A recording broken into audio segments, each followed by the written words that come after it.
nothing. You lose. Good day, sir. Oh, the New York Giants tried with all their might to screw up their draft position, but they dropped this one in a heartbreaker, 14-11 to the New Orleans Saints. Driving in that fourth quarter, you had a Gano, poor Graham Gano, a blocked field goal. I mean, I don't know. It was one of those games that it was just such. I didn't go. Said I wasn't going to watch it. Like a stupid Giant fan that I am, I ended up watching it. It was a horrible game to watch. And for all the people that are going to sit there and tell you how great the Giants defense played, the New Orleans Saints at one point in time scored 119 points in 7 games.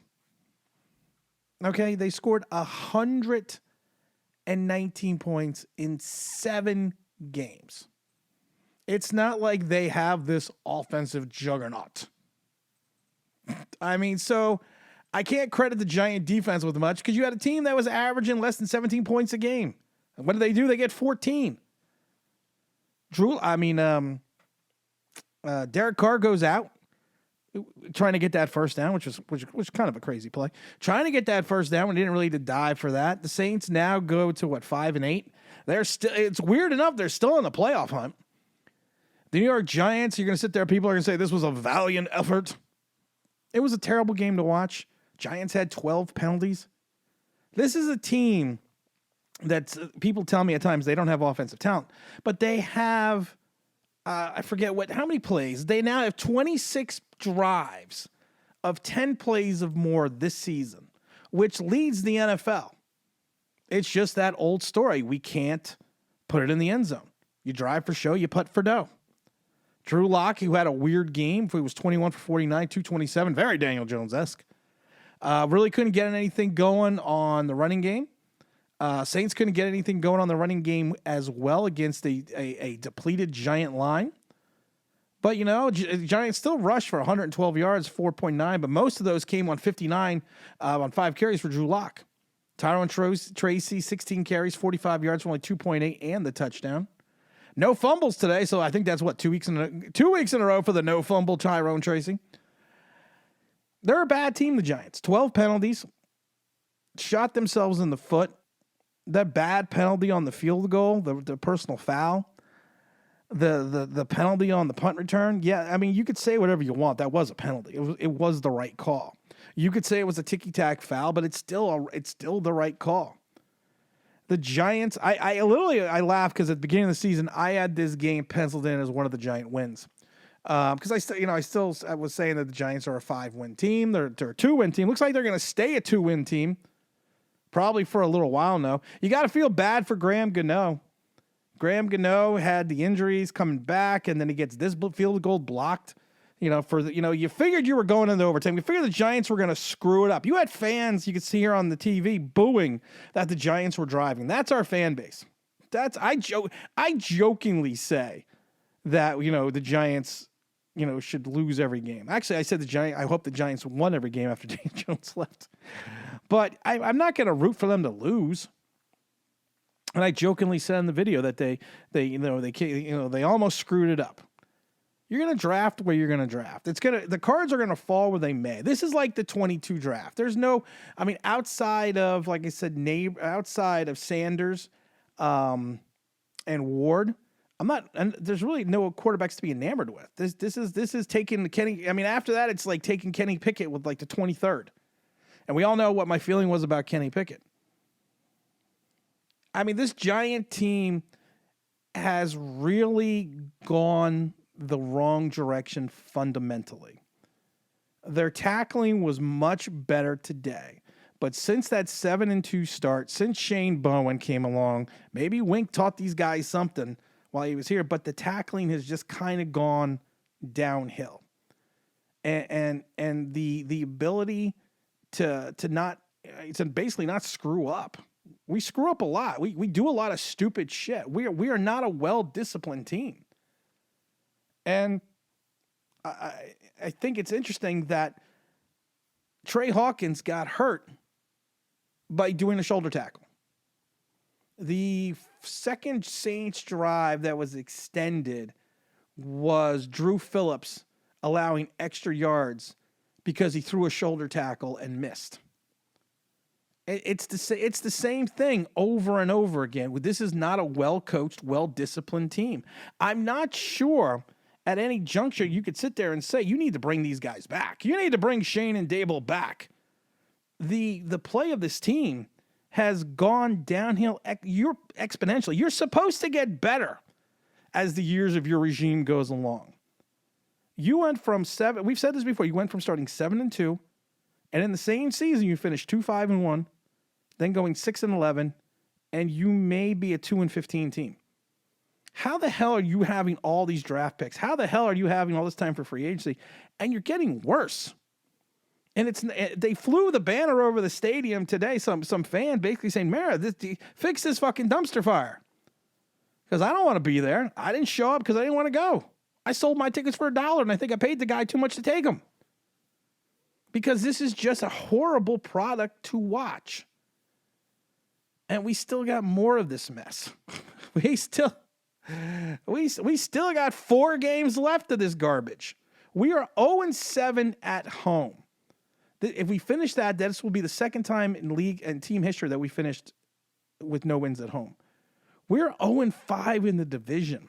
If that continues, it will be the first time in Giant history we do not have a divisional win in a season. Think about that. This will be the first time. That's how bad this team is. It'll be the first time in team history, 100 years, that we did not have a season with a divisional win. That's a lot to process. That's a lot to think about. I mean that's crazy to me. And like I said, Drew Lock is not the answer for a bridge. Tommy DeVito isn't the answer for a bridge. You're going to have potentially likes of Sam Darnold and other players, other names out in free agency next year, but they're not bridge quarterbacks. I don't want Jameis Winston. I don't want Sam Darnold because I think Sam Darnold's probably good. If I was Sam Darnold, I would pay whatever I could to stay with the Vikings. It's the same thing with Love in Green Bay. They gave Love all that money. Love should turn around and give some of that money back so Matt LaFleur doesn't start Malik Willis. But at the end of the day, this team just does not have a lot of talent in certain positions and certain segments. Their cornerback position is weak. Their defensive line is weak. They really don't have any linebackers. Micah McFadden had 11 tackles today, 8 solo. But again, he's making more of the plays than anyone else. He did have 5 tackles for a loss. Kayvon Thibodeau finally got a sack to go along with his 3 tackles, 2 solo. And the other Ghost brother finally got a tackle too. So we've now got 2 sacks, and we got a 2-sack signing from the Ghost brothers.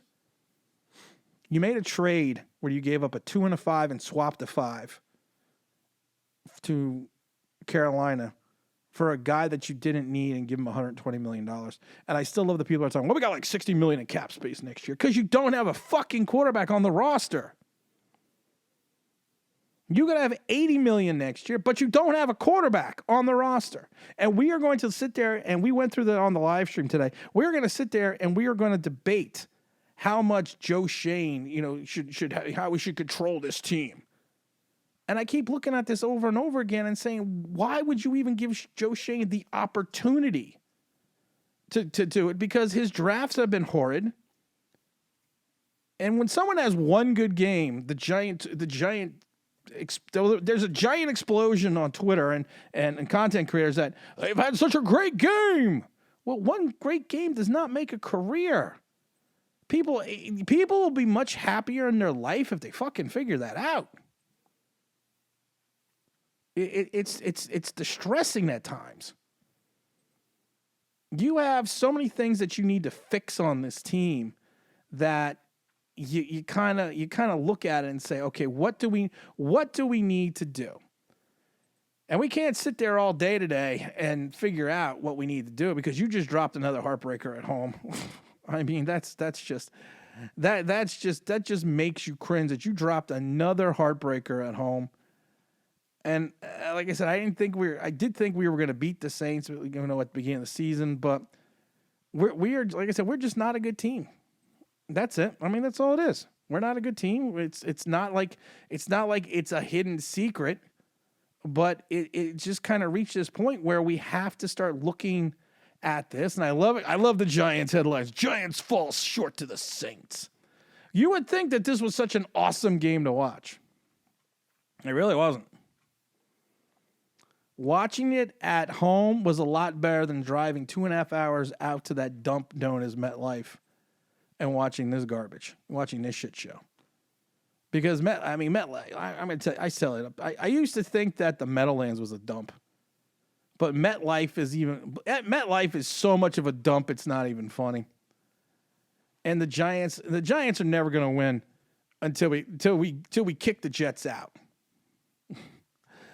But that's not going to happen, man. I've just reached a point with this team that it's just like, you want to enjoy this team, you want to have fun watching this team, but at the end of the day, it's just like there's nothing fun to watch anymore. It's literally not even worth it anymore to watch, and I think that's the conundrum that I'm in as a season ticket holder. I'm going to go to the Baltimore game because we're meeting a bunch of people that are on the show in the parking lot to hang out and have a little bit of a barbecue. But I'm not going there for the Giants, and I think it's funny that we have people that are going to go just for the tailgate and aren't even going to the game. That really sums up the way the New York Giants. The way just the Giants in general. It's just another bad day, and everyone's like, "Why are you so depressed, Tim? We're securing our draft position. But I'm depressed because I'm a Giant fan, and a Giant fan since the '70s, and this is worse. We have now reached the pinnacle where this is worse than the '70s, and if you don't pull a George Young. And find that young GM, George Young wasn't really that young, and fire this shit show of everyone around. And if Mara's not pissed that they got banners flying overhead, then you've got a lot of problems and you've got a lot of things that are not associated with Giant pride. This is Tim, this is your Giant Straight Talk powered by Online Big Blue. Don't forget to like, subscribe, don't forget to ring that bell if you want to lie. That'd be awesome.